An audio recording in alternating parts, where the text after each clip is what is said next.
আমরা কি বলবো যে ৭১ আমাদের অংশ ছিল না? বিকজ কয়েকটা বাচ্চা পোলাপান যাদের বাংলাদেশের ইতিহাস সম্বন্ধে কোনো আইডিয়া নাই, বাংলাদেশের কালচার সম্বন্ধে কোনো আইডিয়া নাই, তারা বলবে ৭১ বাদ মতামত। আমরা যদি লিবারেল ডেমোক্রেসিতে বিশ্বাস করি, আমরা অনেকেই বলছি কনস্টিটিউশন ছিঁড়ে ফেলবো, পুড়িয়ে ফেলবো, নতুন কিছু করে ফেলবো, কিন্তু যদি যে কনস্টিটিউশনটা ভুল ভ্রান্তি আছে, কিন্তু যে কনস্টিটিউশনটা আমাদের আছে এটা লিবারেল ডেমোক্রেটিক একটা কনস্টিটিউশন। যদি আমরা লিবারেল ডেমোক্রেসিতে বিশ্বাস করি, তাহলে আমার অধিকার ততক্ষণ পর্যন্ত আমি খাটাতে পারি যতক্ষণ পর্যন্ত আমার অধিকার আপনার অধিকারের উপরে কোনো ধরনের হস্তক্ষেপ করছে না। আমরা দেখলাম ফেব্রুয়ারি 14 ভ্যালেন্টাইন্স ডে ভাই আমাদের সাংস্কৃতিক অংশ না, সব কিছু আমি মানছি, কিন্তু আপনি যদি করতে চান আমি কি আপনাকে থামানোর? আমরা দেখলাম সরকারের ভেতর থেকে তৌহিদি জনতা কে কাকে চেনে ভাই? বললেই হলো, একটা নাম বলে দিল তৌহিদি জনতা। কালকে মোশাররফ ভাই বলল তৌহিদি জনতা, ববি আজাদ তৌহিদি জনতা, কি বলে না মশিউর তরুণ তৌহিদি জনতা বলে দিল, হয়ে গেল। কারণ এই তৌহিদি জনতা নামে তো করছে প্র্যাকটিক্যালি, এই যে নামে যে করছে সেগুলোরও কিছু এগেন আজকে ইন্টারনেটের যুগ, তো তরুণরা বা বিবেকবান যে জনগণরা আছেন তারা অলরেডি ছবি দিয়ে পরিচয় দিয়ে ইন্টারনেটে দিয়ে দেয়। এবং আমরা দেখেছি যে তৌহিদি জনতার নামে একজন হ্যারাস করলো ঢাকা বিশ্ববিদ্যালয়ের ক্যাম্পাসে, তাকে যে জেল থেকে ছাড়িয়ে নিয়ে আসলো, যারা ছাড়িয়ে নিয়ে আসলো ফুলের মালা দিয়ে টুপি পরিয়ে পবিত্র কোরআন তার হাতে দিয়ে কোরআনের অবমাননা করেছে, এটা যারা করলো তাদের পরিচয় পত্র বেরিয়ে গেল যে তারা এর আগে হিজবুত তাহরির না কিসের সাথে জড়িত ছিল।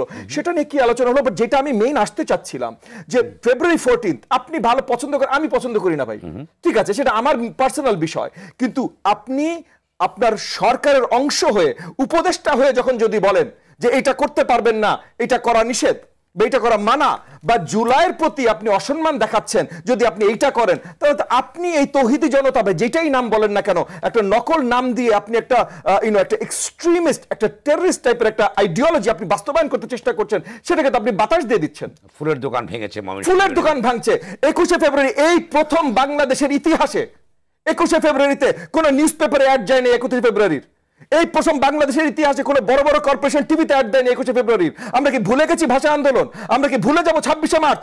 আমরা কি বলবো যে ৭১ আমাদের অংশ ছিল না? বিকজ কয়েকটা বাচ্চা পোলাপান যাদের বাংলাদেশের ইতিহাস সম্বন্ধে কোনো আইডিয়া নাই, বাংলাদেশের কালচার সম্বন্ধে কোনো আইডিয়া নাই, তারা বলবে ৭১ বাদ, বাংলা ৭১ ভুলে যাবো, আমরা বাংলাদেশ ভুলে যাবো, জাস্ট বিকজ কয়েকটা বাচ্চা পোলাপান যাদের ইতিহাস কালচার কিছু সম্বন্ধে কিছু জানে না, তারা বলবে যে আমরা নতুন বাংলাদেশ গড়বো, আমরা সেকেন্ড থার্ড ফোর্থ কত নাম্বার রিপাবলিক করবো, রিপাবলিকের নাম্বার পর্যন্ত তারা জানে না, তাদের কথা শুনে আমরা পুরো বাংলাদেশের ইতিহাস ভুলে যাবো। ফাজলামি শুরু করেছে। এই পুরো জিনিসটা তরুণদের দোষ না, রাজনৈতিক দলের দোষ না, কারোর দোষ না। এই যে কথা হচ্ছে বিএনপির লোকজন লুটপাট করছে বা চান্দা তুলছে, কেন ভাই আইন শৃঙ্খলা বাহিনীকে কেউ থামিয়েছে?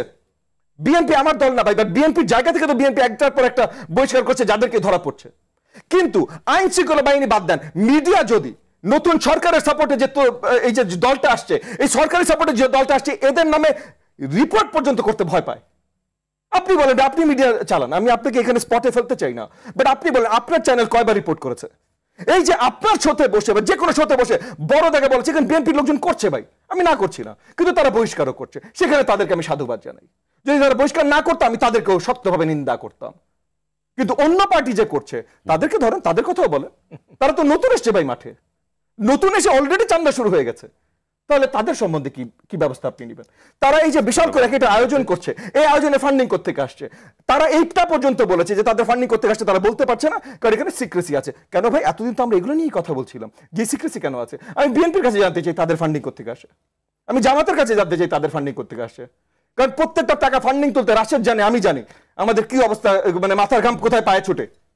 তো আপনাদের এত বড় ফান্ডিং করতে আসে, আপনি বলেন ভাই, আপনি স্পষ্ট রাজনীতি করতে চান, বড় বড় কথা বলতে চান, বড় বড় আওয়াজ করতে চান, আপনি নতুন প্রধানমন্ত্রী, তাহলে বলেন, আপনি দেখান আপনি প্রধানমন্ত্রীর মতো করে কাজ করেছেন, তারপর আমরাও মানবো। আপনার বয়স 20 না 42 না 82, আই ডোন্ট কেয়ার, আপনাকে প্রধানমন্ত্রী হিসেবে মানতে আমি রাজি আছি।